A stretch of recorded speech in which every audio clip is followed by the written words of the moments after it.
One of the most important public health discoveries ever made was born out of an error. By now, you're likely familiar with the term ACEs, or Adverse Childhood Experiences, but you may not know the story of how it came about.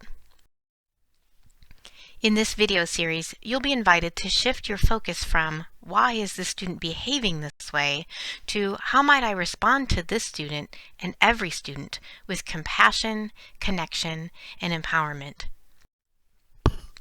In the 1980s, Dr. Vincent Felitti was Chief of Medicine at Kaiser Permanente's Department of Preventive Medicine in San Diego. Dr. Felitti was baffled by how many patients who had shed as much as 300 pounds in his weight loss clinic left the program and not only put that weight back on, but many more pounds, and in a very short time. He scheduled follow-up appointments where he asked a series of questions including, how much did you weigh when you were born? How much did you weigh when you entered high school? How old were you when you became sexually active?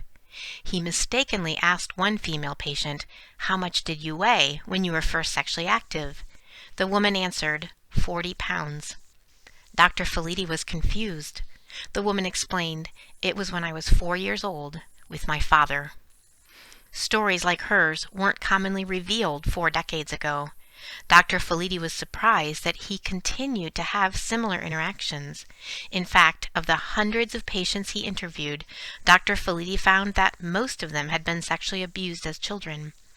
One woman recounted that within months of being sexually assaulted, she gained more than 100 pounds. She told him, overweight is overlooked, and that's the way I need to be. Dr. Felitti realized that patients who were hundreds of pounds overweight didn't see obesity as a problem, they saw it as a solution. First, being obese made them feel invisible to predators. Second, eating soothed their anxiety, fear, and depression in the same way that alcohol, tobacco, and illicit drugs do for others. Social workers, educators, and therapists who commonly regard food addiction as a problem now realize that it can be a coping response to serious childhood trauma. Eventually, Dr. Felitti partnered with Dr. Robert Anda from the Center for Disease Control. They both suspected that they might find the same trend among patients with other health conditions. It turns out they were right. Together, they crafted a survey of 10 trauma-oriented questions and interviewed more than 17,000 adults from a variety of demographics. They were shocked by the results. There was a direct link between childhood trauma and adult onset of chronic diseases, as well as mental illness, incarceration, and work absenteeism. 87% had experienced 2 or more types of childhood trauma. More adverse childhood experiences resulted in a higher risk of medical, mental, and social problems as adults. This is the original ACEs framework. An ACEs score is determined by how many of these experiences one had during childhood, including physical, emotional, and sexual abuse, physical and emotional neglect, and the presence in the home of mental illness, incarceration, violence, and divorce. If you've never done so, I encourage you to complete the ACEs questionnaire on your own. You can easily find the survey online. Once you become familiar with ACEs scores, it's important to remember not to use them for predicting or labeling students and their behaviors.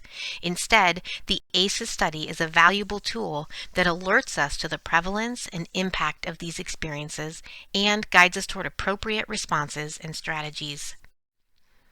The expression trauma-informed gained traction over the last decade, but information is just the first step.